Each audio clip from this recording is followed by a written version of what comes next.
Right now, support for the victims, their loved ones, and the entire city of Louisville continues to pour into our newsroom.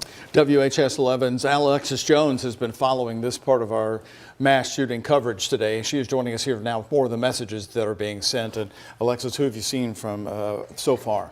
Well, Doug, so far it's been several city leaders and also U.S. leaders speaking out about today's tragedy. They also emphasized the need for gun control. Governor Beshear is among them, but he shared how today's shooting is affecting him personally.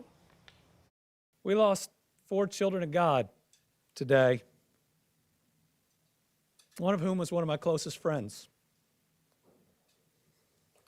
Tommy Elliott helped me build my law career, helped me become governor, gave me advice on being a good dad. He's one of the people I talk to most in the world, and very rarely were we talking about my job.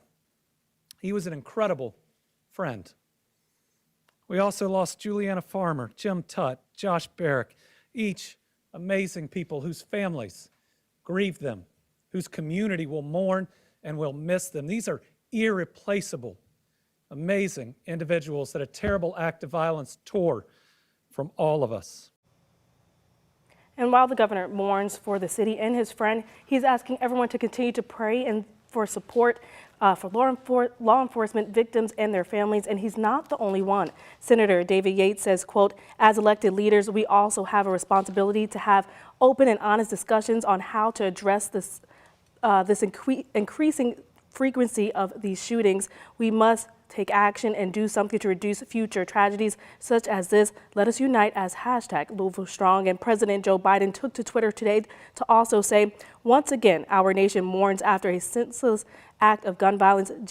Jill and I pray for the lives lost and impacted by today's shooting. Too many Americans are paying for the price of inaction with their lives. When will Republicans in Congress act to protect our communities?" And coming up, you will hear more from the president and other U.S. city and leaders. But for right now, live in the studio, Alexis Jones, WHS 11, on your side. Thank you, Alexis. Earlier today, the Archbishop of Louisville released a statement about today's shooting, saying, "My heart is heavy as we learn about another mass shooting now in our own Louisville community. Even with our Easter hope so recently renewed, we have been quickly reminded that we still live in the shadow of the cross of senseless violence." For now, the Archbishop goes on to say, "Please join with me in praying for those who have died and for those who have been injured and for their families. Let us also pray for all in our community as we deal with this tragedy."